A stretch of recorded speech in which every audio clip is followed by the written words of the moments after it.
Hello, my name is Nicholas Pelham, and I'm going to be talking today about a little bit of church history, stemming greatly from church history and plain language. I'm going to be talking about two individuals, John Wyclif and John Huss.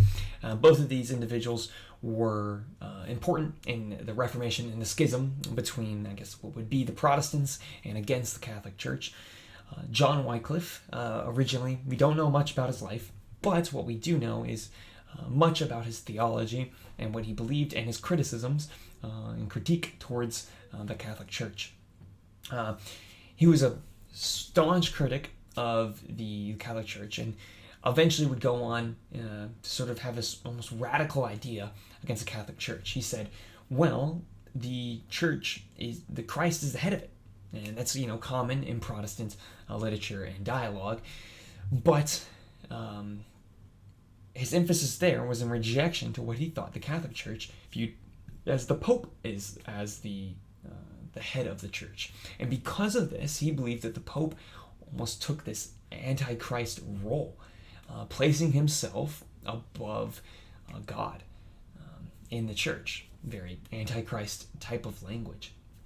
Of course, this would be met with much criticism, and Wyclif very much had a staunch outcry against this.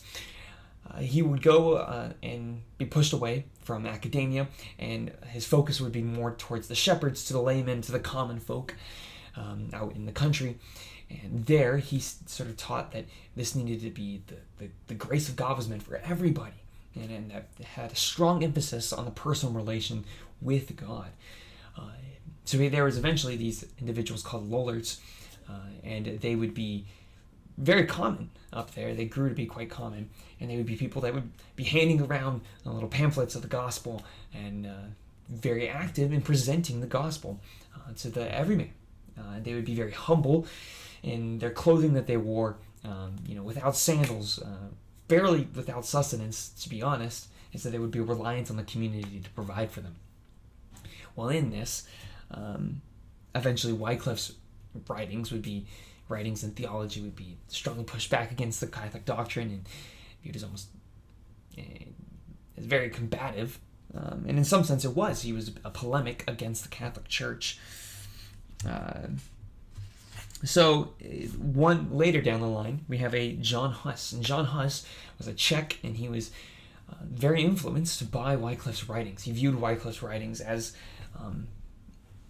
in agreement, I guess. And because of this, he sought to push back against the Catholic Church. And similarly, he viewed the Catholic Church as not adhering towards the Christ-like principles. He said that Jesus washed the disciples' feet and the Pope preferred to have his kissed. There was obviously this staunch difference to how those that were in the church and heavily involved in it and were of a great authority played out and lived life compared to that of Jesus. And so there was something staunchly different about this. So, similar to Wyclif, he pushed that there needed to be change and reform within the church and the way that this acted out and lived out and who the gospel was for. Wyclif would go on, John Huss would go on, and he would be tried, and they would condemn him for really teaching theology that they viewed that he was falsely accused of teaching heretical theology. And I wanted to share this prayer because I really love this prayer when reading it, and this is it. From John Huss. O most holy Christ, draw me, weak as I am, after thyself. For if thou dost not draw us, we cannot follow thee. Strengthen my spirit, that it may be willing. If the flesh is weak, let thy grace precede us. Come between and follow. For without thee we cannot go, for thy sake, to cruel death. Give me a fearless heart, a right faith, a firm hope, a perfect love, that for thy sake I may lay down my life with patience and joy. Amen.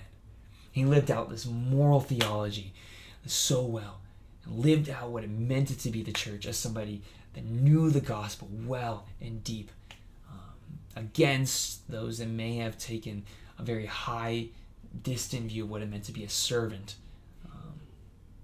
like Christ. That's all. Thank you. Have a good one.